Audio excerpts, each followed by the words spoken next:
Good morning my dear student. मैं Nitish sir आप लोगों के लिए फिजिक्स का अगला वीडियो लेके आया हूँ। जैसा कि आपको पता होगा बेटा कि हम जो ऋजरेखी पथ पर गति का चैप्टर पढ़ रहे थे, ठीक है, हम जो ऋजरेखी पथ पर गति का चैप्टर पढ़ रहे थे वो हमने पूरा चैप्टर आपको कंप्लीट करा दिया था। ठीक है, आज हम उस चैप्टर से संबंधित छोटी छोटी चीजें और पूरा एक बार रिवीजन करेंगे फास्ट में, और इसके बाद हम उस चैप्टर के निबंधन लगाना शुरू करेंगे। ठीक है, कोई प्रॉब्लम किसी को? हम बात करते हैं तो हमने आपको उस दिन बताया था बेटा इस चैप्टर में हमने आपको बहुत सारी चीजें पढ़ा रखी, जैसे सबसे पहले हमने आपको पढ़ाया था वेग। ठीक है, हमने आपको वेग पढ़ा रखा है। दूसरा हमने आपको क्या पढ़ा रखा था बेटा? विस्थापन पढ़ा रखा है। वेग पढ़ा रखा है, विस्थापन पढ़ा रखा है। अगला हमने आपको त्वरण भी हमने आपको पढ़ा दिया, स्टडी करा दी। ठीक बेटा, सबसे पहले हमने आपको वेग पढ़ा दिया, फिर विस्थापन पढ़ा दिया, फिर त्वरण पढ़ा दिया। इसके बाद हमने आपको इसमें थोड़ा सा संवेग पढ़ाया था। ठीक है, क्या पढ़ाया था? संवेग पढ़ाया था, और इसमें फोर्स से संबंधित थोड़ी सी बात हुई थी। ठीक है, तो इस प्रकार हमने जितनी भी चीजें पढ़ी थी इतनी चीजें हमने आपको छोटी छोटी चीजें पढ़ाई थी। इसके बाद हमने क्या पढ़ा था बेटा? गति के समीकरण। इसके बाद हमने गति के समीकरण पढ़े थे। गति के समीकरण जब हमने पढ़े थे बेटा, इसके बाद हमने आपको गति के समीकरण को डेरिवेशन हमने आपको तीन तरह से बताया था। एक हमने क्या बताया था? एक हमने आपको बताया था बेटा सरल विधि। गति के समीकरण की हमने आपको सरल विधि बताई थी। एक हमने आपको बताई थी अवकलन विधि। कौन सी? अवकलन विधि या कलन विधि भी बोल सकते हैं। ठीक है बेटा, याद रखना, इसे हम अवकलन विधि या कलन विधि भी कह सकते हैं। इसके बाद अगला जो हमने बताया था अवकलन विधि के बाद हमने एक बताई थी बेटा ग्राफी विधि। कौन सी बताई थी? ग्राफी विधि। ग्राफी विधि कोई दिक्कत? तो हमने क्या बताया बेटा? हमने आपको इस तरह से इतनी चीजें आपको इस चैप्टर में पढ़ा रखी थी। कौन कौन सी? हमने आपको वेग पढ़ा रखा था बेटा, हमने आपको विस्थापन पढ़ाया, त्वरण पढ़ाया था। इतनी सारी चीजें हमने आपको इस चैप्टर में पढ़ाई थी। ठीक है, और भी छोटी छोटी चीजें जो भी थी वो हमने आपको कंप्लीट करा रखी थी। आज हम बात करते हैं, इन्हीं को रिवीजन करते हैं और पूरे चैप्टर को देखते हैं, फिर पता लगाते हैं तो मजा आएगा। तो सबसे पहले हम वेग की बात करेंगे। इसकी बात करेंगे वेग। सबसे पहले हमने वेग की बात करी थी, तो वेग में हमने क्या बताया था बेटा?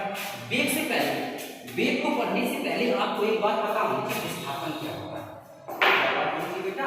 विस्थापन। तो सबसे पहले हमने आपको बताया था विस्थापन। ठीक है, विस्थापन बताया था। विस्थापन क्या होता है? तो हमने विस्थापन के दो तरीके बताए थे बेटा, बताएंगे सबको याद होगा। हमने विस्थापन के दो तरीके बताए। एक तरीका आपको हमने बताया था कि किसी कण की प्रारंभिक स्थिति और अंतिम स्थिति के बीच की दूरी को क्या कहते हैं? विस्थापन कहते हैं। किसी कण की प्रारंभिक स्थिति और अंतिम स्थिति के बीच की दूरी को क्या कहते हैं? विस्थापन कहते हैं। एक हमने बताया था बेटा कि किन्हीं दो बिंदुओं के बीच की न्यूनतम दूरी को क्या कहते हैं? विस्थापन कहते हैं। किन्हीं दो बिंदुओं के बीच की दूरी को क्या कहते हैं? विस्थापन कहते हैं। कैसे? देखो, एक चीज देखो, विस्थापन कहते हैं। इसके बाद दूसरी हम बात करते हैं बेटा दूरी की। किसकी बात कर रहे हैं? दूरी की। ध्यान समझना, सबसे पहले हमने विस्थापन की बात करी तो विस्थापन क्या होता है? किन्हीं दो बिंदुओं के बीच की दूरी को विस्थापन कहते हैं, न्यूनतम दूरी को विस्थापन कहते हैं। दूरी किसे कहते हैं? देखो, तो दूरी के लिए हमने बताया था बेटा किसी कण द्वारा निश्चित समय में तय की गई लंबाई को क्या कहते हैं? दूरी कहते हैं। किसी कण द्वारा निश्चित समय में तय की गई लंबाई को दूरी कहते हैं। अब मेन बात आती है बेटा, अच्छी प्रॉब्लम ये आ जाती है दूरी और विस्थापन में क्या अंतर है? क्योंकि विस्थापन का भी मात्रक क्या होता है? मीटर। दूरी का भी मात्रक क्या होता है? मीटर। दोनों का मात्रक आपका मीटर होता है। ये चैप्टर खत्म हो चुका है, सिर्फ रिवीजन का देखो। तो आज पूरे चैप्टर का रिवीजन होगा, थोड़े से इस वीडियो के अंत तक करेंगे। ठीक है, वीडियो थोड़ा सा बड़ा हो सकता है, 1.5 घंटे का, 1 घंटे का लमसम, ठीक है, जितना भी हो जाए, लेकिन आप सारी बातें क्लियर करा।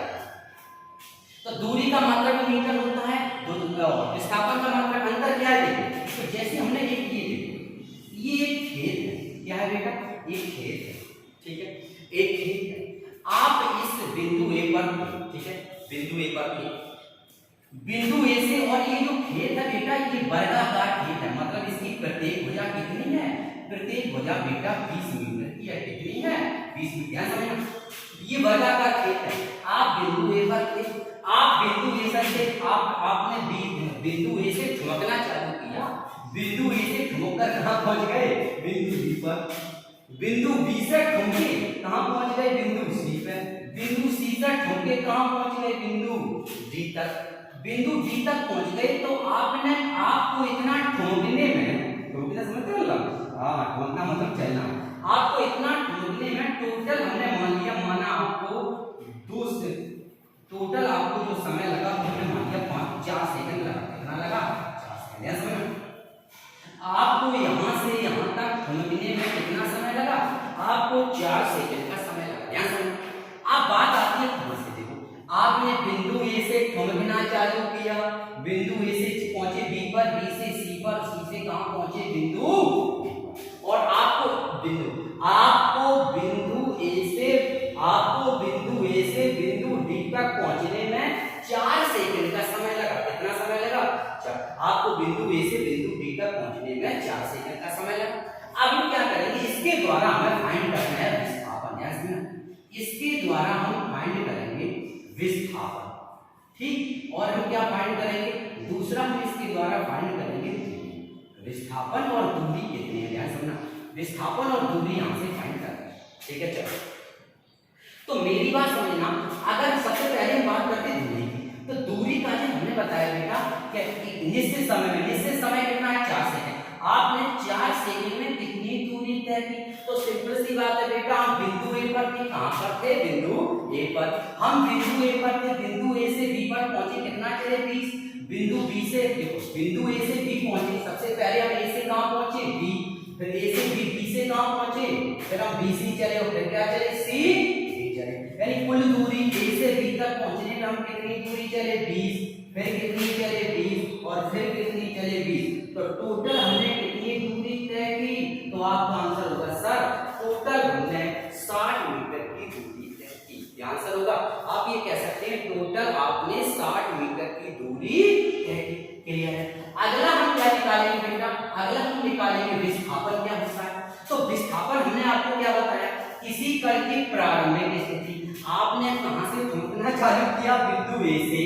आपने बिंदु ए से ठुमकना चालू किया, कहां पहुंच गए? बिंदु डी पर। तो प्रारंभिक स्थिति हो गई, ये अंतिम स्थिति हो गई डी। तो किसी कण की प्रारंभिक स्थिति और अंतिम स्थिति के बीच की दूरी को क्या कहते हैं? विस्थापन।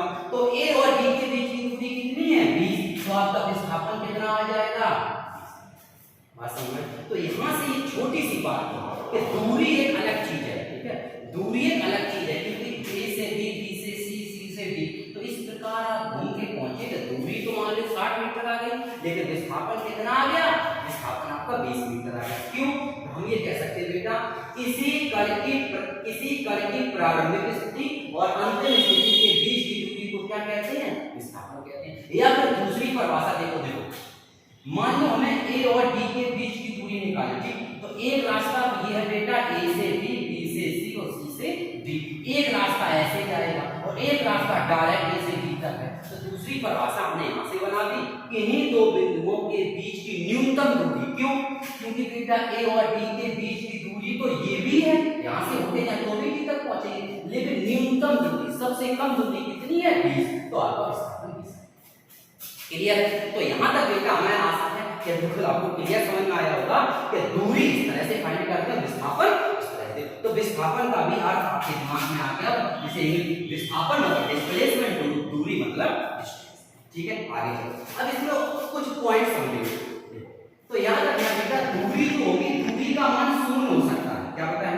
अगर आए दूरी का मान शून्य हो सकता है और धनात्मक हो सकता है, क्योंकि दूरी एक आदेश राशि है। कैसी है? दूरी एक कैसी राशि है बेटा? आदेश राशि है। दूरी एक आदेश राशि है, दूरी का मान शून्य हो सकता है और धनात्मक हो सकता है। लेकिन विस्थापन एक सदिश राशि है। कैसी राशि है बेटा? सदिश। अगले चैप्टर पढ़ाएंगे। विस्थापन एक सदिश राशि है, विस्थापन का मान शून्य हो सकता है, प्लस हो सकता है, धनात्मक और ऋणात्मक कुछ भी हो सकता है। यानी विस्थापन का मान शून्य, धनात्मक या ऋणात्मक कुछ भी हो सकता है, और दूरी का मान केवल शून्य या धनात्मक।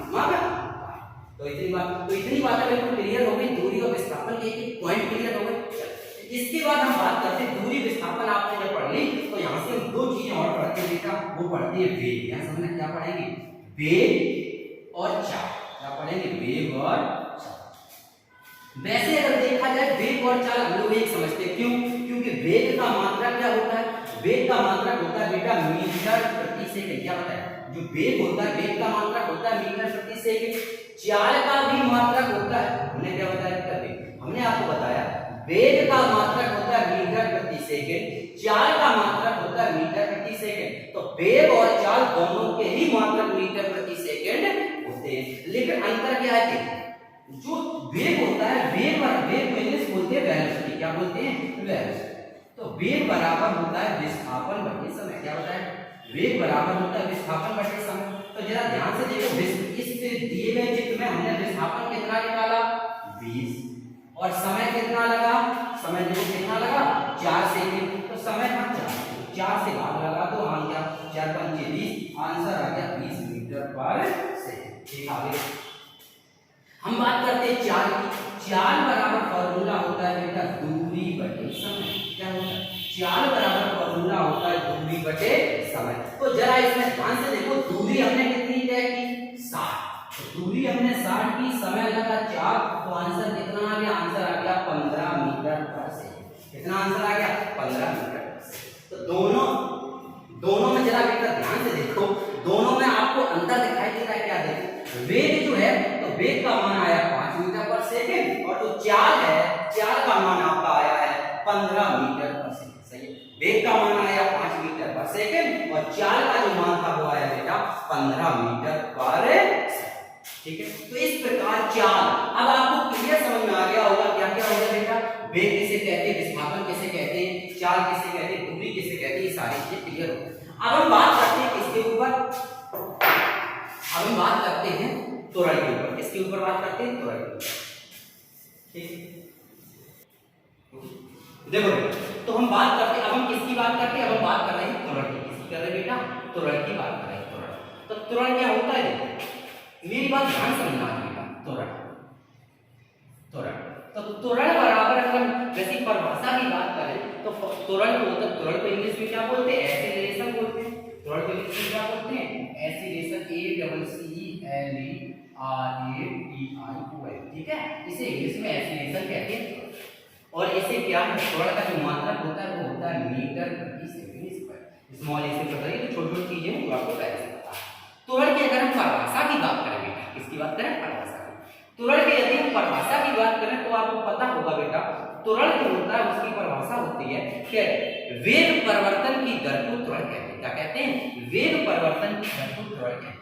तो यहां से अगर हम त्वरण का फॉर्मूला बनाएं तो त्वरण बराबर होता है बेटा वेग, त्वरण बराबर होता है वेग परिवर्तन बटे समय। क्या होता है? त्वरण बराबर होता है वेग परिवर्तन बटे समय। त्वरण को हम स्मॉल ए से प्रदर्शित करते हैं। वेग परिवर्तन, ध्यान समझना, वेग परिवर्तन, जब भी किसी चीज में वेग परिवर्तन होता है तो उसे डेल्टा लगाते हैं। तो इसके लिए हम क्या लगाएंगे? डेल्टा, डेल्टा भी लगाते हैं। डेल्टा भी अपन समय के लिए क्या लिखते हैं? Delta T. अंतर। तो इसके बाद हम क्या काम करेंगे? सूक्ष्म समय के लिए, इसके लिए सूक्ष्म समय के लिए। ठीक है, तो सूक्ष्म समय के लिए जब यहाँ लिखते हैं तो आपको मैथ वाला पता होगा बेटा। मैथ में एक चीज हम लोग पढ़ेंगे, लिमिट। क्या पढ़ेंगे बेटा? लिमिट। तो लिमिट में आप लोग यहाँ से पढ़ेंगे, स्मॉल ए लिखा है, यहाँ से लिखते हैं limit, limit delta T tending to zero. ध्यान समझना, इसे हम बोलते हैं बेटा limit delta T tending to, limit delta T tending to zero. ठीक है, और फिर इसके बाद हम लिख देंगे डेल्टा वी अपॉन डेल्टा। ठीक है, ये limit delta T tending to zero, इसका मतलब होता है कि जो लिमिट डेल्टा टी है, ये लिमिट वाला सीमा होगी, डेल्टा टी है उसकी सीमा है कि वो धीरे धीरे जीरो की ओर हो रही है। एकदम जीरो नहीं है, लेकिन धीरे धीरे उसका मान जीरो की ओर अग्रसर हो रहा है। ठीक है, तो limit delta T tending to zero. तो यहाँ से स्मॉल ए बराबर बनता है, जहां पर आपका डेल्टा वी लिखा था ये किस में चला जाता है? डी, अवकलन के रूप में चला जाता है डीवी अपॉन डी। ठीक है, ये लिमिट है। क्लियर? तो हमने बताया बेटा त्वरण, त्वरण बराबर होता है वेग परिवर्तन बटे समय, और यहाँ से सूक्ष्म समय के लिए या तात्कालिक और समय लोग क्या बोल सकते हैं? इसे बोलते हैं तात्कालिक। एक ही बात होती है बेटा, तात्कालिक समय। तो तात्कालिक अगर हम समय की बात करें, तत्काल समय की बात करें तो सूक्ष्म समय है। ठीक है, तात्कालिक समय या सूक्ष्म समय के लिए ये दोनों एक ही चीज है, इसी तरह से आता है। ठीक है, तो दोनों के लिए क्या था, a बराबर dv अपॉन dt। कहां से बनता है, जब लिमिट लेते हैं तो डेल्टा d में कन्वर्ट हो जाता है, स्मॉल a बराबर dv अपॉन dt हमारा त्वरण। सही। आगे हम बात करते हैं त्वरण की परिभाषा क्या होती है। तो त्वरण की अगर हम परिभाषा की बात करें तो बेटा त्वरण की परिभाषा होती है हमारी कि एक वेग परिवर्तन की दर को त्वरण, ये आपकी परिभाषा की बात हो गई। अब हम बात करते हैं होता कैसा है त्वरण आपकी लाइफ में, हम दिमाग में कैसे याद रखते हैं, कैसे पता चलेगा हमें त्वरण क्या चीज है। जैसे मान लो आपके हाथ में स्कूटी जानता हूं, स्कूटी वर्ग स्कूटी हमें, ठीक है। सुनो, जो आपके हाथ में कोई भी वाहन है, मान लो बाइक है, ठीक है बेटा, आपके हाथ में बाइक है या और भी कोई चीज है, इस तरह की आपके हाथ में कोई चीज है, तो उसकी प्रारंभिक आपकी स्पीड थी 10 है, समझना।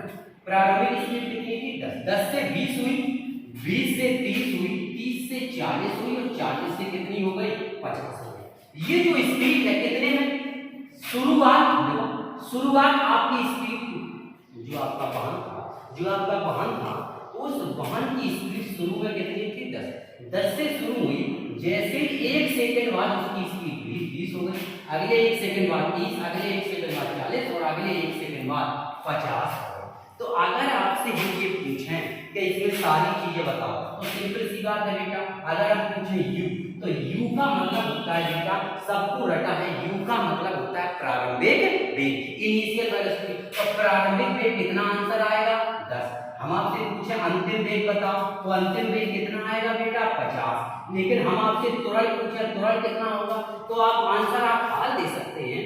त्वरण का मतलब होता है बेवास्तविक ध्यान से, हम अपनी लाइफ में कैसे पता करें त्वरण क्या है, तो याद रखना त्वरण का मतलब होता है बेटा किसी वाहन की स्पीड पर सेकंड कितनी बढ़ रही है या पर सेकंड कितनी घट रही है। ठीक है, क्या बताया हमने, कोई पिंड है, कोई वस्तु है, कोई वाहन है, किसी वस्तु की, किसी पिंड या किसी वस्तु की चाल पर सेकंड कितनी बढ़ रही है या पर सेकंड कितनी घट रही है, उसको हम क्या कहते हैं, उसको हम त्वरण कहते हैं। यदि बढ़ रही है तो उसे सिंपल सा त्वरण कहते हैं। जब किसी की स्पीड घट रही होती है, त्वरण का मान माइनस में आता है, तो उसे हम मंदन त्वरण, ठीक है। तो यहां से देखो त्वरण कितना होगा 10 से 20, 20 से 30, तो पर सेकंड 10 बढ़ रहा है, यानी उसका त्वरण हो गया 10 मीटर पर सेकंड स्क्वायर।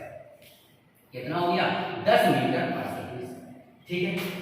इसी का उल्टा करते हैं, मान लो कोई कार 10 पे चल रही है, आपने ब्रेक लगाना शुरू किया, 40 रही स्पीड, फिर 30 हुई, फिर 20 हुई और फिर कितनी हो गई 10 हो गई। तो यानी ये है कितने, ये पर सेकंड की स्पीड घट रही है। यहां से अगर हम त्वरण पूछे, त्वरण 10 10 घट रहा है लेकिन माइनस, तो यहां से आएगा माइनस के 10 मीटर पर सेकंड स्क्वायर। तो यदि आपसे पूछा जाए ये कौन सा त्वरण है, तो आपका आंसर होगा कि सर ये आपका मंदन त्वरण है। कौन सा त्वरण है, मंदन त्वरण है। क्यों, हमने आपको बताया था बेटा, जब किसी की स्पीड बढ़ती है तो त्वरण बोलते हैं, जब किसी की स्पीड पर सेकंड जितनी घटती है तो उसे हम मंदन त्वरण के नाम से जानते हैं। किसके नाम से जानते हैं, मंदन त्वरण के नाम से जानते हैं। क्लियर है। आगे हम बात करते हैं और आपका टॉपिक रह गया, उसका नाम है संवेग। क्या नाम है, संवेग। तो संवेग सिंपल सा होता है बेटा, इसे p से प्रदर्शन करते हैं, फॉर्मूला होता है p बराबर mv, यानी संवेग बराबर फॉर्मूला होता है संवेग बराबर द्रव्यमान गुणन वेग। होता बेटा संवेग बराबर द्रव्यमान गुणन वेग। तो सिंपल भाषा में हम कह सकते हैं किसी कठिन, ये जो संवेग है ये इनके सबके पहले एक आपको शब्द जोड़ना पड़ेगा, उसका नाम है रेखी। क्या नाम है, रेखी। इसे इंग्लिश में लीनियर, लीनियर, ठीक है। इसे इंग्लिश में लीनियर या रेखी बोलते हैं। क्यों बोलते हैं, तो आपको पता होगा लीनियर मतलब रेखी, और इससे जो भी हम चैप्टर पढ़े इसमें सभी से पहले जैसे रेखी वेग, रेखी विस्थापन, रेखी त्वरण, रेखी संवेग, अगला एक और चैप्टर इसके बाद आएगा उसमें हम पढ़ेंगे बेटा कोण। तो उसमें सबसे पहले हमें कोण जोड़ना पड़ेगा, एंगुलर, ठीक है। तो संवेग की बात करते हैं कि कौन सा रेखी संवेग, तो हम कह सकते हैं किसी कण का रेखी संवेग उस कण के वेग तथा उस कण के वेग तथा उस कण के द्रव्यमान के गुणनफल के बराबर होता है। इसका मात्रक की अगर बात करें तो मात्रक होता है किलोग्राम, इसका मात्रक होता है किलोग्राम इंटू मीटर प्रति सेकंड। क्या होता है बेटा, संवेग जो होता है उसको हम बोलते हैं किलोग्राम इंटू मीटर प्रति सेकंड। और संवेग से हमारा जो बल बनता है, तो बल में आपने पढ़ा होगा संवेग परिवर्तन की दर को बल कहते हैं। ये जब आएगा तब बताइए, ठीक है। तो इतनी जितनी भी चीजें हमने आपको बताई हैं वो सारी चीजें आपकी क्लियर हो गई, ठीक। अब हम बात करते हैं गति के समीकरण। हाँ देखो बेटा, अब हम बात करते हैं गति के समीकरण। किसके समीकरण? गति के समीकरण। तो देखो सबसे पहले हम बात करते हैं गति के समीकरण।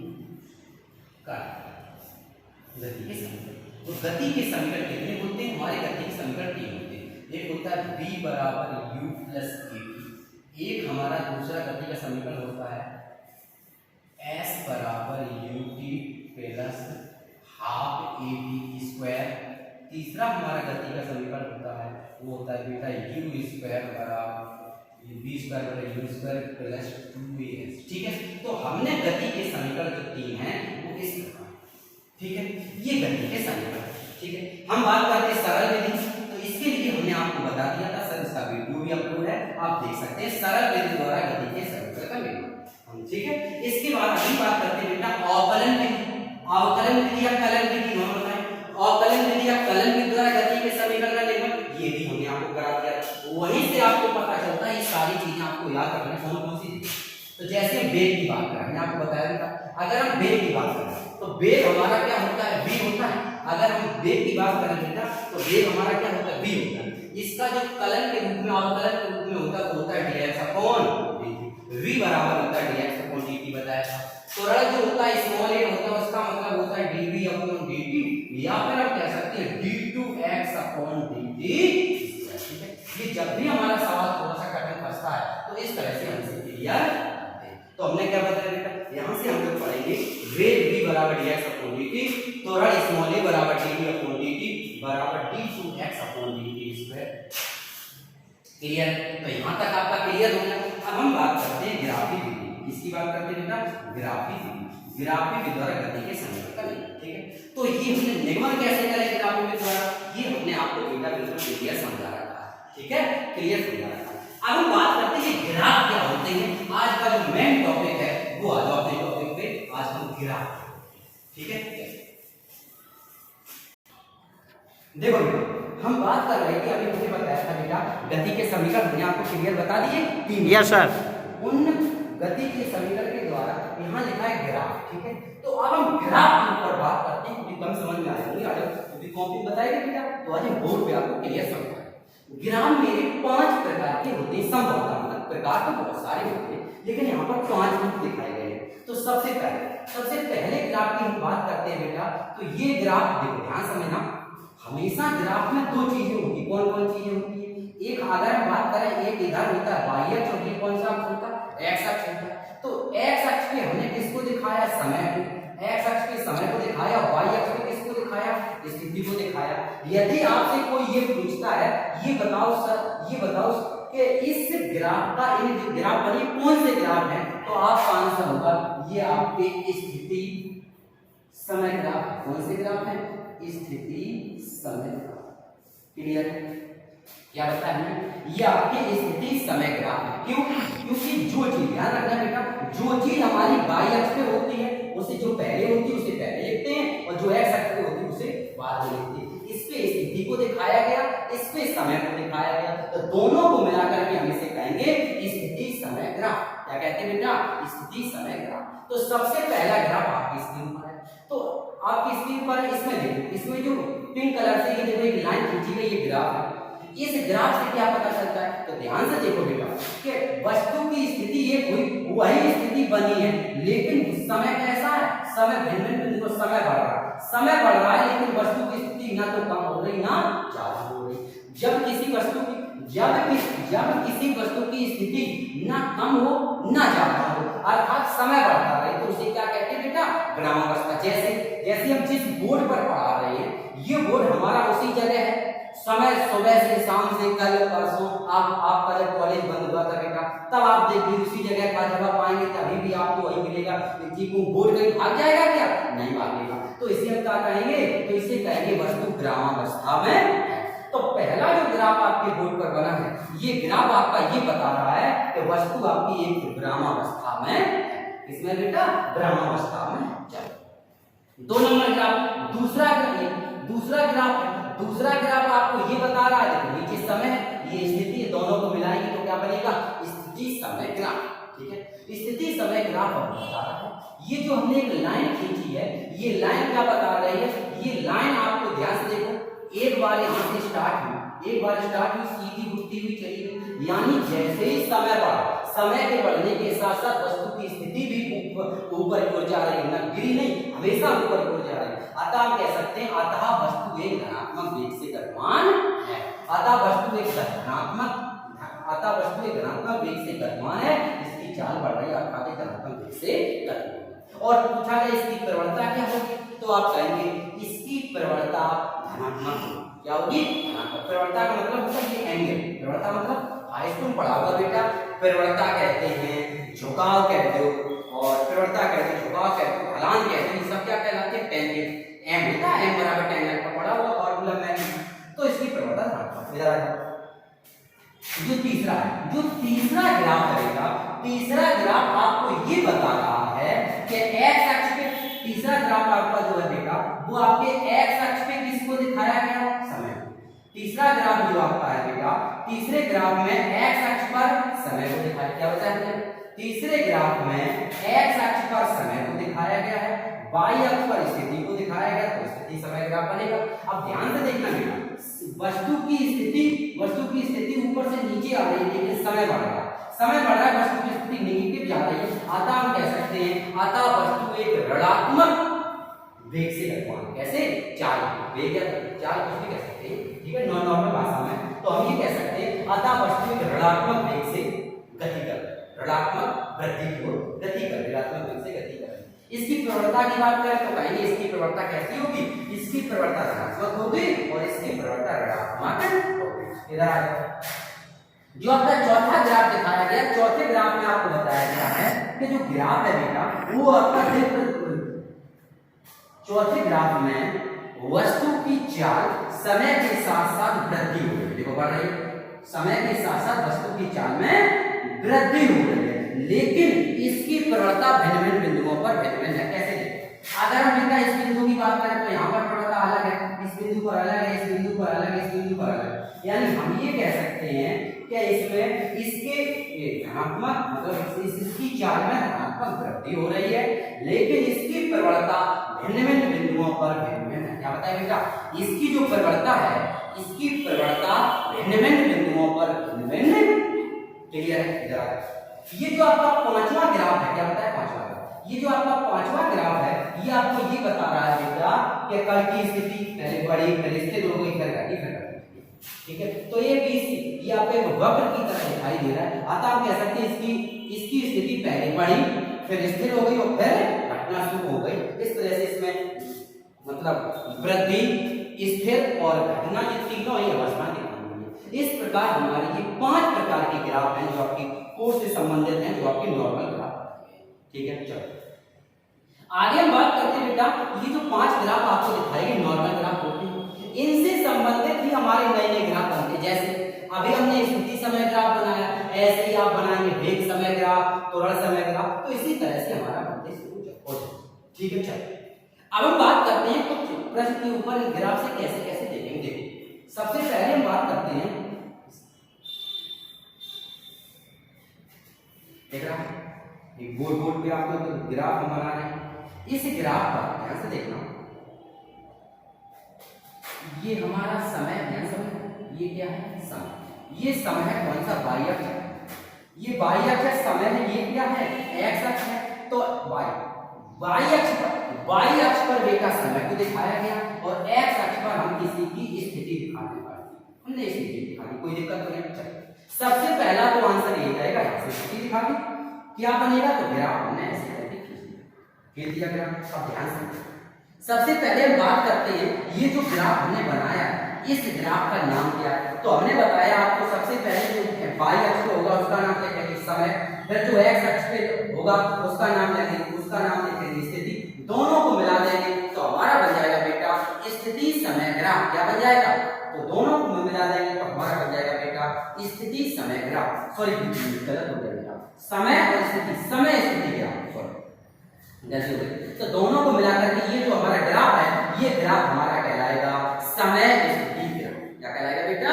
समय स्थिति ग्राफ हमारा कहलाएगा।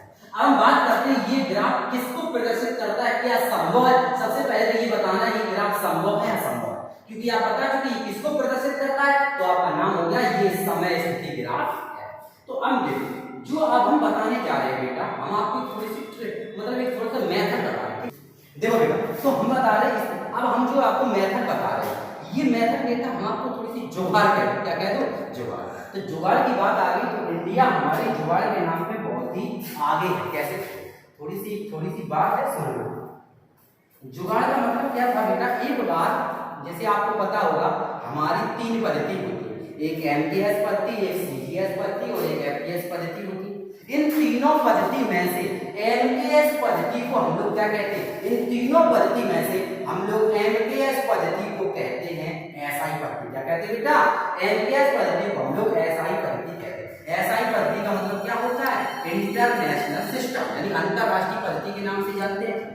तो इसका मतलब क्या होता है बेटा, पहले सभी वैज्ञानिकों ने सोचा कि 3 पद्धति में से कोई एक ऐसी पद्धति बना तो उसे सम्मेलन बना दीजिए। इसी तरह का एक विश्व सम्मेलन था, मतलब उसमें पूरे विश्व के एक से एक बड़े बड़े साइंटिस्ट आए हुए।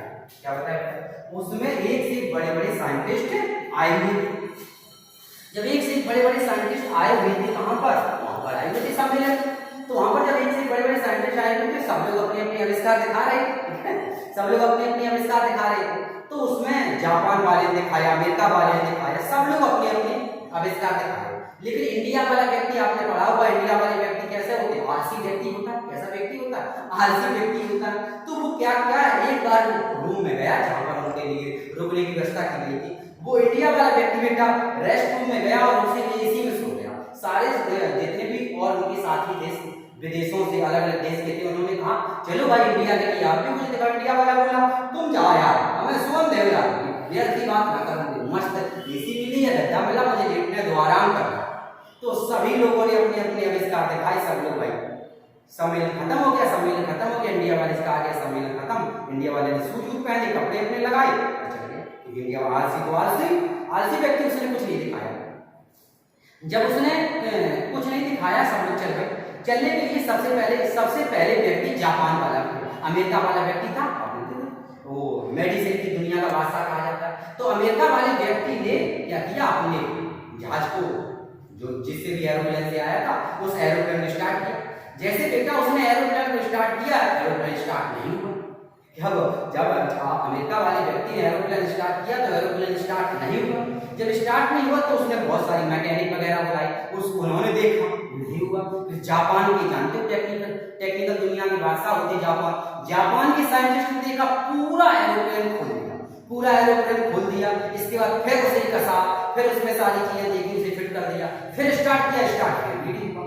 तो सारे देश के व्यक्ति, पूरे विश्व के अलग अलग देश के जितने भी साइंटिस्ट सब परेशान, एरोप्लेन स्टार्ट हुआ। इंडिया वाला व्यक्ति बेटा अंदर से आया, हमें साथ में बुलाता हुआ बैठ के आया कि चलो यार, उसने कहा चलो यार। तो बोले यार चलेगा, मेरा एरोप्लेन स्टार्ट नहीं हो रहा, कि क्या हो गया। उन्होंने कहा क्या हो गया, तो उसने कहा यार पता नहीं इसमें क्या हो गया। तो इंडिया वाला बोला यार हटो हटो, हमें देखा नहीं। तो जापान बोले वाला अरे हटो, तुम्हारी क्या औकात है, तुम क्या जानो इसके बारे में, जापान वाले नहीं सही कर रहा, तुम क्या सही कर पाओ। तो इंडिया वाले व्यक्ति ने देखा कि ये जो जहाज है क्या है, स्टार्ट नहीं हो रहा। तो इंडिया वाले व्यक्ति बोला भैया मेरी बात मानियो। बोले हाँ, बोले हाँ। तो इंडिया वाले व्यक्ति बोला जहाज को उल्टो करो। तो एकदम जापान वाले, अमेरिका वाले व्यक्ति डरा गए कि बहुत महंगा जहाज है तो टूट जाएगा। तो वो इंडिया वाले व्यक्ति बोला सही कराने की नहीं। इंडिया वाला व्यक्ति बोला सही कराने की नहीं। तो वे बोले हाँ भाई सही कराने की, जहाज को उल्टो करो। मैंने समझा जहाज को उल्टो कर दो। जैसे जहाज को उल्टो किया, कहीं अब सीधो करो, सीधो कर दो, तो स्टार्ट करो। स्टार्ट किया बेटा, स्टार्ट। जैसे ही जहाज स्टार्ट हो गया तो जापान वाले व्यक्ति ने अपनी माथे पर हाथ पटका और कहा यार कितना ज्ञानी आदमी है, ये कौन सी टेक्निक है। तो जापान वाले व्यक्ति ने इंडिया वाले व्यक्ति से पूछा ये बताओ भैया इंडिया में से कौन सी टेक्निक आ गई है जो तुमने इसको सही कर दिया। तो इंडिया वाले व्यक्ति बोला यार भैया तुम ये मत सीखो। क्यों? क्योंकि इंडिया में सब काम किससे होता है, जुगाड़ से। तो उसने कहा कैसे आपने किया। तो इंडिया वाला बोला जुगाड़ से किया। अमेरिका बोला व्हाट इज जुगाड़, तो जुगाड़ कौन सी टेक्निक है। तो इंडिया वाला बोला जुगाड़ इज जुगाड़। क्या कहा, जुगाड़ इज जुगाड़। तो इंडिया वाले व्यक्ति ने से पूछा आपने ऐसे क्यों किया। तो वो बोला कि मेरे पिताजी का जब बचपन हम देखते थे, मेरे पिताजी का स्कूटर था, स्टार्ट नहीं होता था, तो स्कूटर को पलट देते थे, जैसे सीधा करते स्टार्ट होता था। तो हमने सुना है कि एरोप्लेन में स्कूटर के लिए लगा होता है, तो हमने उल्टा किया, सीधा कर दिया, ठीक है, तो ये वाली क्या का जुगाड़े जुगाड़। चलो हम टॉपिक पर, तो इसी प्रकार ये जो हम बता रहे ग्राफ बेटा, इस ग्राफ में हम लोग क्या पढ़ेंगे जुगाड़। तो जुगाड़ कभी फेल भी हो सकती है। कैसे? हमेशा जो भी ग्राफ हो, मुझे बता देता है, सुनना, आपके पास जो भी ग्राफ हो उस ग्राफ पर आप 2 पॉइंट लेंगे। कितने पॉइंट लेंगे? आपका जो भी ग्राफ हो उस ग्राफ पर आप 2 पॉइंट लेंगे। 2 पॉइंट लेंगे। 2 पॉइंट लेने के बाद आप क्या करेंगे? इससे लंब डालेंगे। क्या डालेंगे बेटा? लंब। तो इससे आप लंब डालेंगे। कौन को देखो, तो इससे हमने बेटा एक लंब डाल दिया, दोनों अक्ष पे डालना। एक लंब हमने डाल दिया बेटा कौन से? इस पे x अक्ष पे, और एक इसी बिंदु से लंब हमने कहां डाल दिया? y अक्ष पे। ठीक, आगे देखो, आगे फिर क्या किया बेटा? एक लंब डाल दिया x अक्ष पे और दूसरा लंब डाल दिया y अक्ष पे।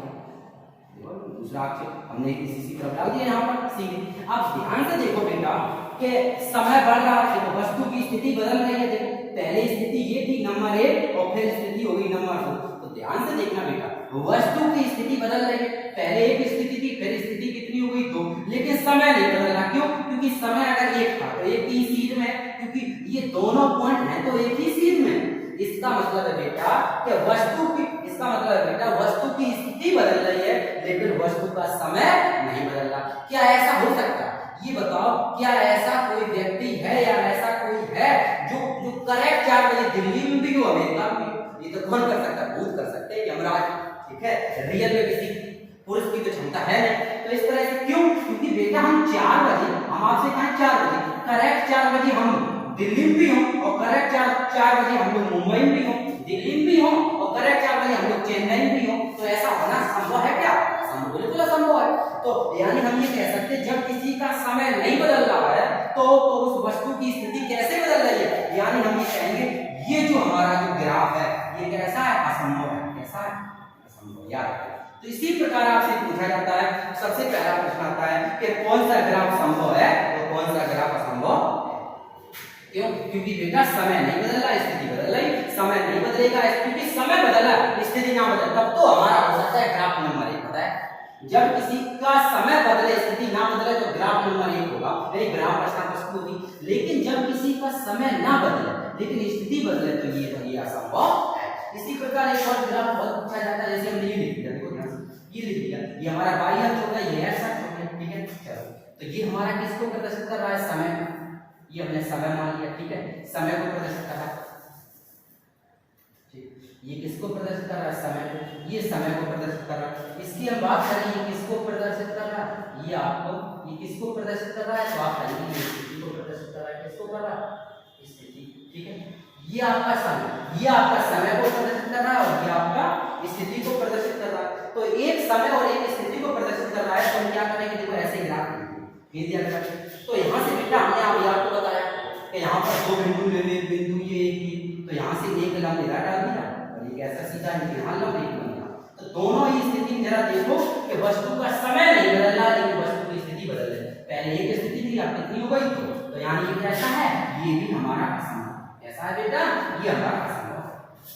ठीक है, तो इस तरह से हम बहुत सारी चीजें बना सकते हैं जिसमें हम पता लगा सकते हैं इसके द्वारा कि यह असंभव ग्राफ है कि संभव। देखो एक और देखो, जैसे मान लो हमने जो आपको टेक्निक बताई निकाल ली थी, इस ग्राफ पे हमने 2 बिंदु, एक बिंदु ये और एक बिंदु ये, इस बिंदु से यहाँ पर लंब डाल दिया, इस बिंदु से इधर लंब डाल दिया, इससे यहाँ लंब डाल दिया और इससे यहाँ लंब डाल दिया। ध्यान से देखो बेटा, एक स्थिति ये थी, ये 2 थी और स्थिति ये। अब देखो बेटा समय हमारा बदल रहा है।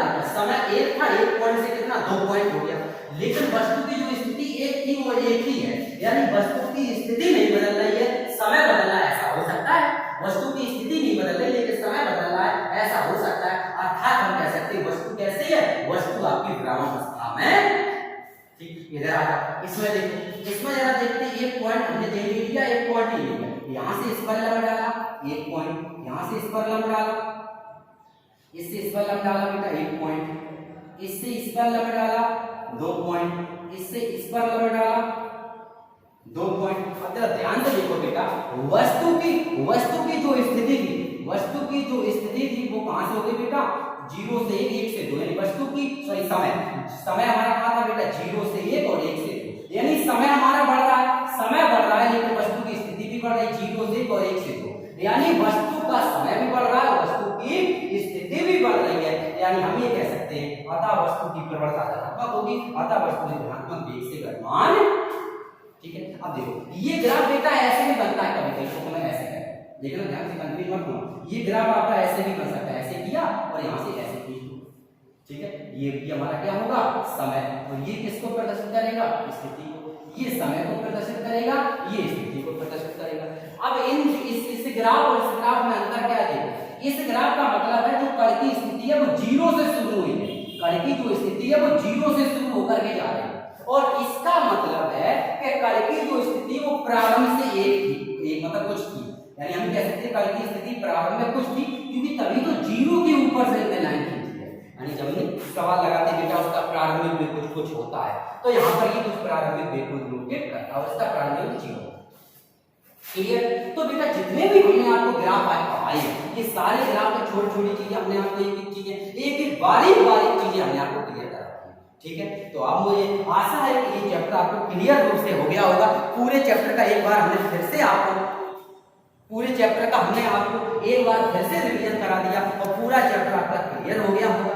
अब हम लोग बेटा कल से लगाएंगे क्या लगाएंगे, कल से हम लोग इसके साथ न्यूमेरिकल लगाएंगे। आप लोगों से मेरी कहना है, आप लोगों से मेरा कहना ये है बेटा कि जितना भी चैप्टर में इस चैप्टर को पूरा पढ़ लेंगे, सारा सीख लेंगे, इसके बाद कल जब न्यूमेरिकल लगाएंगे हम तो सारे एकदम फॉर्मूला वगैरह दिमाग में हो, जो हम लोग इसमें स्पीड से सवाल लगाते जाए, ठीक है।